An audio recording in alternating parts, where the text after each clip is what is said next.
जम्मू कश्मीर में लगातार हो रही भारी बारिश के कारण नदी नाले उफान पर हैं। वहीं प्रशासन की तरफ से लोगों को कहा जा रहा है कि वह नदी नालों के पास ना जाएं, क्योंकि लगातार प्रशासन की टीमें जो हैं नदी नालों के पास लाउडस्पीकर से अनाउंसमेंट कर रही हैं। लोगों को कह रही है कि वह अपने मवेशी लेके नदी नालों के पास ना जाएं, क्योंकि लगातार पहाड़ी इलाकों में हो रही भारी बारिश के कारण नदी नालों का जलस्तर लगातार बढ़ गया है।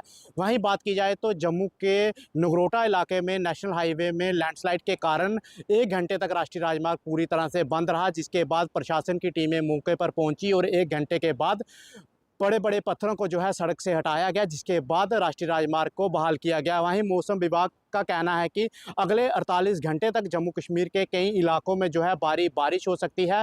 कई इलाकों में बादल फटने की घटनाएं जो है वो पेश आ सकती हैं। लोगों को आगाह किया गया है कि वह नदी नालों के पास ना, अगर ज़रूरी हो तो तभी वह अपने घरों से बाहर निकले। जम्मू कश्मीर के कई इलाकों में जो है लैंडस्लाइड की घटनाएं भी देखने को मिली। अगर बात की जाए तो रजौरी और बनी बसोली इलाके में जो है कई इलाकों में लैंडस्लाइड हुई है। जम्मू के कई इलाकों में जो है मकान टूटने की घटनाएं भी पेश आई हैं।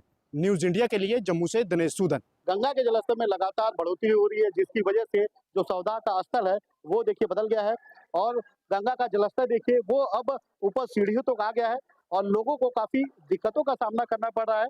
जो लोग हैं वो देखिए यहाँ से पानी में उतर कर सौदा स्थल पे जा रहे हैं, क्योंकि जो सौदा है वो पहले देखिए नीचे हुआ करता था और एक बार में कम से कम 50 से 60 डेड बॉडियां जलाई जाती थी। लेकिन इस समय गंगा अपने उफान पे है, जिसको लेकर जो जलस्तर है वो देखिए वाराणसी की सीढ़ियों पे आ चुका है। और तस्वीरों में मैं आपको दिखाता हूँ कि जो सौदा स्थल है वो देखिए बदल गया है। और मैं अभी आपको ऊपर ले चलता हूँ, ऊपर दिखाता हूँ कि किस तरीके से जहाँ अभी नया जो स्थल है जहाँ सौदा किया जा रहा है वो मैं आपको दिखा रहा हूँ। ये देखिए ये वो सीढ़ी है और जहाँ से लोग ऊपर जा रहे हैं डेड बॉडी को लेकर, चूंकि जगह जो है काफी सक्रिय है और जगह सक्रिय होने की वजह से थोड़ा सा समय लग रहा है लोगों को। और जो स्थल है सौदा स्थल है वो देखिए वो कहीं ना कहीं अब ऊपर चला गया है और नीचे की अपेक्षा, जहाँ की जैसा कि मैंने बताया कि पहले क्या है नीचे जो सौदा स्थल था वो काफी काफी बड़ा था और 50 से 60 लगभग जो डेड बॉडी है वो जलाई जाती थी। अभी देखिए अभी जो सौदा स्थल है वो काफी छोटा है और यहाँ पे जो है सीमित जो सौदा शव है वो सौदा किए जा रहे हैं और काफी संख्या में यहाँ तस्वीरों में आप देख सकते हैं कि कितनी काफी संख्या में डेड बॉडीज है, क्योंकि जगह छोटा है जिसकी वजह से काफी दिक्कतों का सामना करना पड़ रहा है।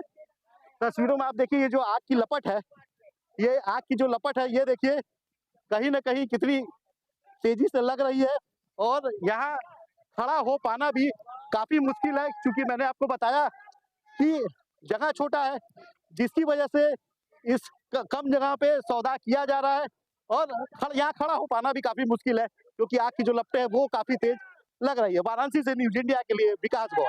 पहाड़ों और मैदानी इलाकों में लगातार मूसलाधार बारिश के बाद जिले के लोगों की मुश्किलें बढ़ती जा रही हैं। बारिश के कारण बिजनौर की बरसाती नदियां उफान पर है। मालन नदी का पानी बिजनौर हरिद्वार मार्ग पर पहुंच चुका है। आवागमन बाधित है, हालांकि लोग जान का जोखिम उठाकर इस रास्ते को पार कर रहे हैं, जबकि बारिश के पानी के कारण ही बिजनौर हस्तिनापुर मार्ग बंद कर दिया गया है, उस पर आवागमन प्रतिबंधित कर दिया गया है। सुरक्षा की दृष्टि से पुलिसकर्मी भी तैनात किए गए हैं। अगर बात करें हम प्रशासन की, तो डीएम जसजीत कौर ने सभी एसडीएम और तहसीलदारों को बाढ़ के लिए निर्देश जारी किए गए हैं और इसके लिए 32 बाढ़ चौकियां बनाई गई हैं, जबकि 35 आश्रय स्थल बनाए गए हैं। लगातार बाढ़ क्षेत्रों की निगरानी की जा रही है। बात करें इससे प्रभावित गांवों की, तो लगभग 3 दर्जन के आसपास बाढ़ से प्रभावित गांव है, जहां जनजीवन अस्त व्यस्त है। पशुओं के चारे की दिक्कत समेत अन्य समस्याओं का सामना करना पड़ रहा है। राजकुमार, न्यूज इंडिया, बिजनौर। नेपाल से छोड़े जा रहे पानी से गोंडा में घाघरा नदी खतरे के निशान से ऊपर बह रही है। कहीं ना कहीं रेड अलर्ट भी घोषित किया जा चुका है और हम आपसे दिखाना चाहेंगे ये वो नदी का छोर है जहां पर कई गांव इस जद में आ चुके हैं। 15 गांव ऐसे हैं जो इस जद में आ चुके हैं और 10 से 12 हजार कहीं ना कहीं लोग इससे बाढ़ से प्रभावित हैं। आज प्रभारी मंत्री का गोंडा में दौरा हुआ और उन्होंने लोगों से मिलकर लोगों को राहत सामग्री बांटी और लोगों को आश्वासन दिया है प्रशासन के द्वारा उनको इस तरह से निश्चिंता दी गई कि किसी तरह से किसी को दिक्कत और परेशानी का सामना नहीं करने दिया जाएगा। गोंडा से प्रवीण श्रीवास्तव, न्यूज इंडिया के लिए। हम बहराइच जनपद में खड़े हैं। यहाँ बहराइच जनपद में हर साल बाढ़ की विभीषिका से ग्रामीण लोग परेशान रहते हैं। यहाँ जनपद बहराइच के तहसील कैसरगंज, महासी और मोतीपुर तहसील, नानपारा से 4 तहसील जो है बाढ़ की चपेट में, लगभग सैकड़ों गांव और हजारों आबादी बाढ़ की चपेट में है। और यहाँ जो है जिला प्रशासन और पुलिस प्रशासन तथा उप जिलाधिकारी ग्रामीण क्षेत्र में भ्रमणशील हैं। वहीं लगातार ग्रामीणों को सचेत कर रहे हैं और रेड अलर्ट जोन घोषित किया गया है। वहीं बारिश भी रुक रुक कर हो रही है। वहीं तहसील मोतीपुर के सुजौली थाना घाघरा बैराज में 2,45,000 क्यूसेक पानी छोड़ा गया है और गांव को सतर्क किया गया, अलर्ट मोड पर छोड़ा गया है।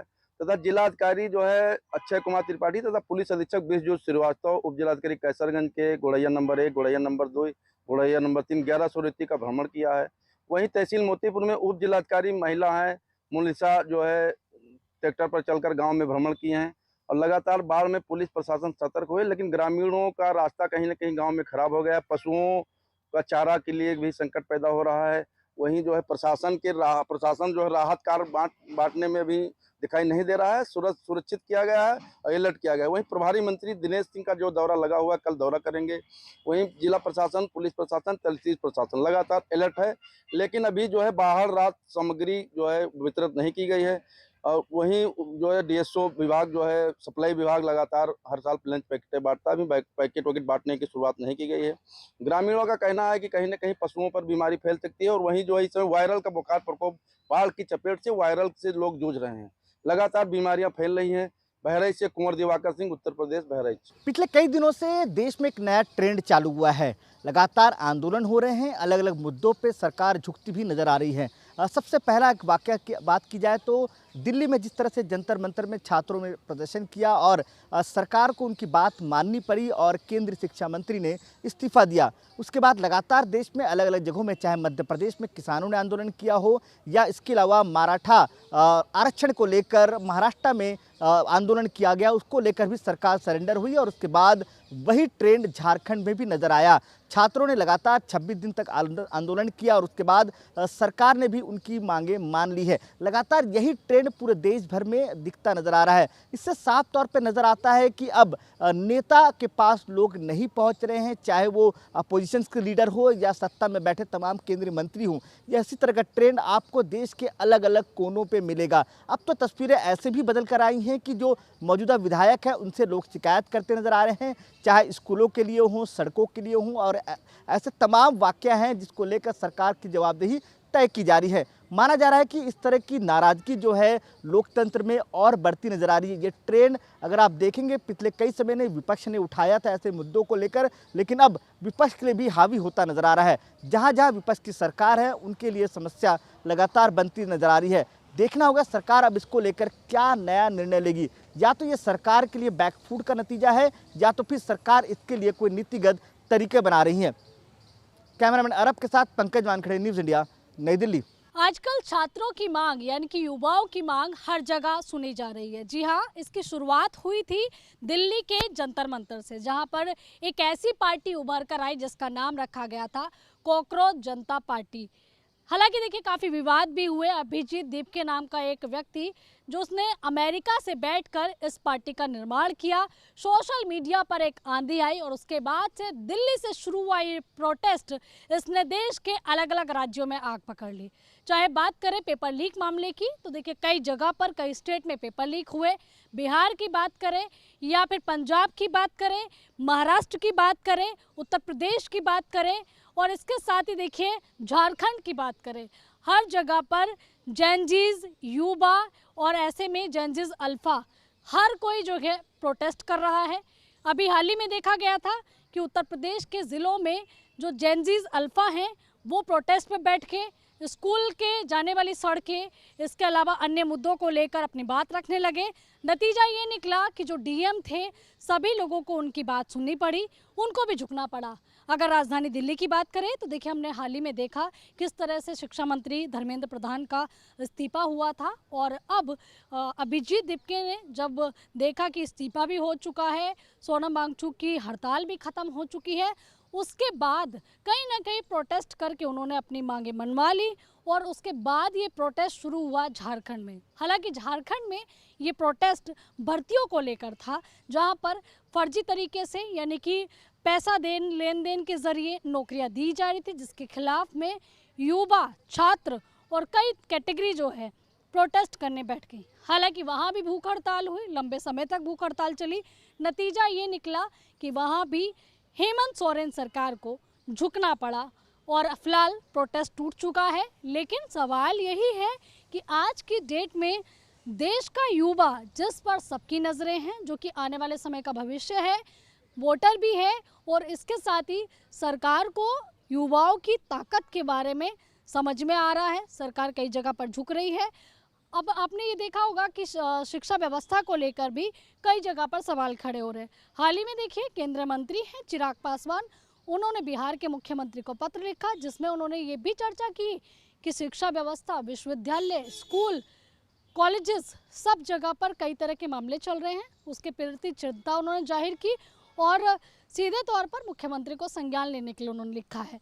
इसके साथ ही देखिए कई तरह की राजनीति भी इस बीच देखने के लिए मिली, जहां पर देखिए विपक्ष के कई दल दिल्ली में, जहां से देखिए प्रोटेस्ट की शुरुआत हुई, जहां पर युवाओं ने, जनजीज ने अपनी बात मनवाई, वहां हमने देखा कि किस तरीके से राहुल गांधी हो, अखिलेश यादव हो, ये तमाम वो नेता थे, आम आदमी पार्टी के नेता हो, सभी ने छात्रों का बढ़ चढ़कर समर्थन किया, सरकार को झुकने के लिए कहा और ये भी कहा कि सरकार को युवाओं की बात सुननी चाहिए।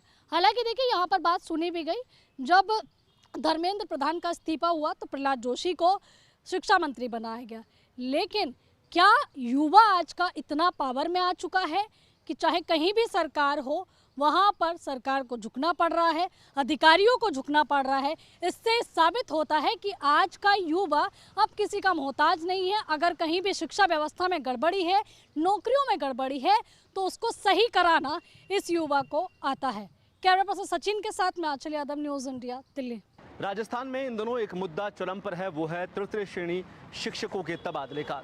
आप सोचिए कि पिछले 8 सालों के भीतर में राजस्थान में एक भी 3rd ग्रेड के शिक्षक का तबादला नहीं हुआ। राजस्थान के अंदर 2.5 लाख से ज़्यादा तृतीय श्रेणी के अध्यापक हैं, लेकिन उनकी ट्रांसफ़र पॉलिसी को लेकर अब तक कोई पारदर्शिता नहीं दिखाई गई है। आप सोचिए कि जो भारतीय जनता पार्टी 100 दिनों के अंदर एक पारदर्शी ट्रांसफ़र पॉलिसी लागू करने का दावा करते हुए सत्ता में आती है और सरकार बनाती है, उसके बावजूद तकरीबन 3 साल होने को है, लेकिन भारतीय जनता पार्टी की सरकार ने अब तक पारदर्शिता नहीं दिखाई है और न ही तृतीय श्रेणी शिक्षकों के तबादले किए हैं।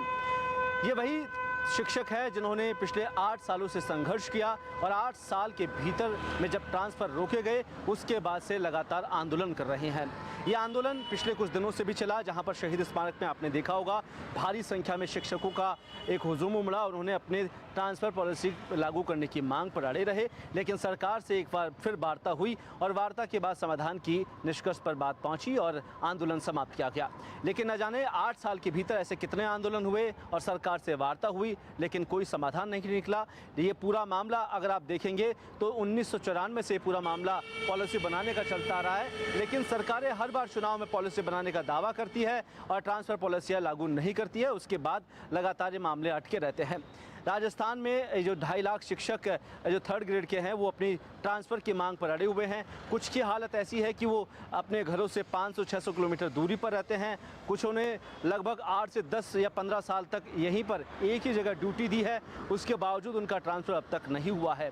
लंबे समय से शिक्षकों के तबादले नहीं होने से उनमें मानसिक और शारीरिक दिक्कतों का भी सामना करना पड़ रहा है, जहाँ पर सरकार से वो लगातार आवेदन दे देकर थक चुके हैं।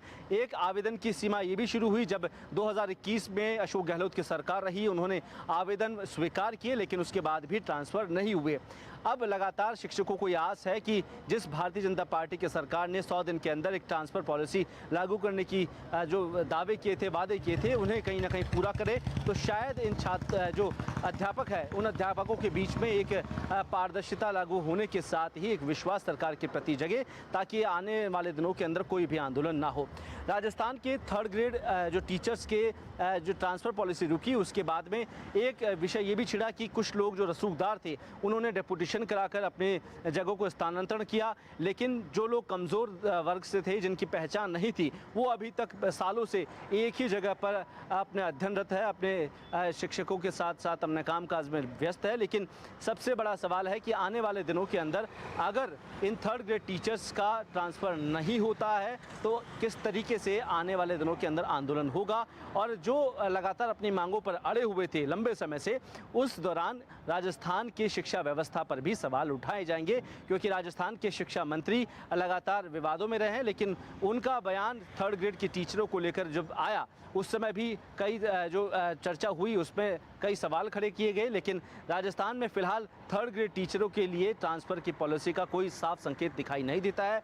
हो सकता है कि विधानसभा जब मानसून सत्र हो, मानसून सत्र के दौरान इस पर चर्चा ज़रूर होगी, लेकिन विपक्ष और या सत्ता पक्ष हो, दोनों ने ही अब तक एक दूसरे के पाले बदले हैं, लेकिन ट्रांसफ़र पॉलिसी के नाम पर सिर्फ जुमलेबाजी की और अध्यापकों को अब तक कोई राहत देने का काम किसी भी सरकार ने नहीं किया।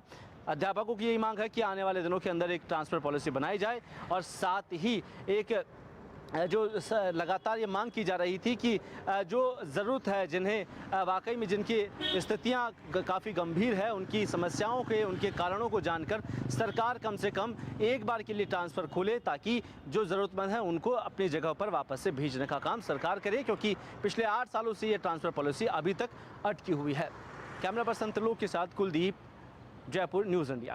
रामपुर में सपा के कद्दावर नेता आजम खान को आज सुबह एक और बड़ा झटका लगा। जी आपको बता दें, आजम खान का जो ड्रीम प्रोजेक्ट जौहर यूनिवर्सिटी पे आज सुबह तड़के ही ईडी की टीम ने कार्रवाई शुरू कर दी। आज सुबह लगभग 6 से 7 बजे के करीब ईडी की टीम रामपुर पहुंची और आजम खान के ठिकानों पर उन्होंने सुबह से ही छापेमारी शुरू कर दी और दस्तावेज संभालना शुरू कर दिया। आपको बता दें कि कुछ दिनों पूर्व ही आजम खान के जौहर ट्रस्ट का जो है लाइसेंस कैंसिल हुआ था, उसका रद्द कर दिया गया था सरकार द्वारा। उसके बाद ही ईडी की कार्रवाई शुरू हो गई थी और जो आजम खान के जो ट्रस्ट के लेन देन की जांच को लेकर आज सुबह ईडी की टीम जौहर यूनिवर्सिटी पहुंची और जौहर यूनिवर्सिटी पहुंचते ही उन्होंने अपनी कार्रवाई शुरू कर दी। ईडी की टीम के साथ जो है पीएससी बल और अतिरिक्त बल भी आज यहाँ पे जौहर यूनिवर्सिटी पर लगा हुआ है। आपको दिखाना चाहूँगा, अपने कैमरे में कहूँगा कि किस तरीके से आप देख सकते हैं कि यहाँ पे तीन बटालियन पीएससी बल यहाँ पे लगा हुआ है। एक सीओ की गाड़ी है जो चारों तरफ से यूनिवर्सिटी को सुरक्षा से घेर लिया और सुरक्षा को मद्देनजर यहाँ पे यूनिवर्सिटी के अंदर किसी के भी आवाजाही पे जो है इस टाइम में यूनिवर्सिटी पर रोक लगी हुई है। अंदर जाने से सभी को रोक दिया है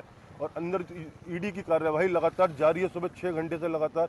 अब देखने वाली बात ये होगी कि क्या आजम खान के ऊपर ईडी का और शिकंजा कसता जाएगा और क्या कार्रवाई होगी। न्यूज़ इंडिया के लिए हरमेश भाटिया, रामपुर।